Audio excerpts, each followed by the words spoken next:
श्री स्वामी समर्थ. दिवस माळाची वेळ झाली होती म्हणून म्हटलं चला अगोदर देवाला आरती उदबत्ती करून घेऊया.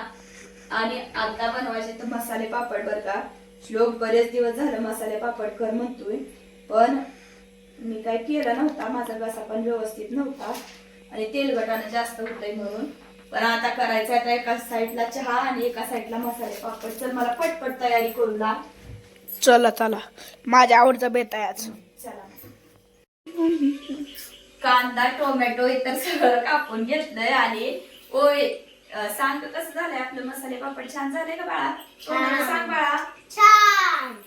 खाऊ डिश की खाली म्हणजे त्याच्यात आता हॉटेल सारखं एवढं परफेक्ट तर आपल्याला मसाले पापड मला बनवायला येत नाही बरं का.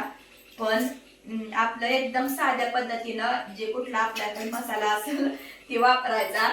आणि पोरांना लगेच खायची इच्छा झाली तर काय आपण हॉटेलमध्ये एवढं लगेच काय घेत नाही. त्याच्यामुळं घरीच बनवून द्यायचं आणि त्यांना आवडतं पण. आणि आपल्या चांगल्या तेलात तळलेलं पण असतं. आता असा मी मसाले पापड बनवलेला आहे बघा. कांदा टोमॅटो लिंबू त्याच्यावर पिळायचं छानपैकी आणि पोट भरून खाते ती. आणि चांगल्या तेलात तळलेलं. तर तुम्ही मसाले पापड कसं बनवता ते पण मला कमेंट मध्ये सांगा.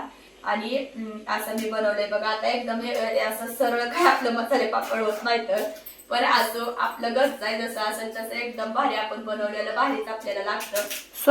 छान पैकी मसाले पापड बनवलेत आणि टोमॅटो सॉस पण थोडासा टाकला याच्यावर. तर ही श्लोक साठी तयार केलंय बघ. आता श्लोक कसं लागतंय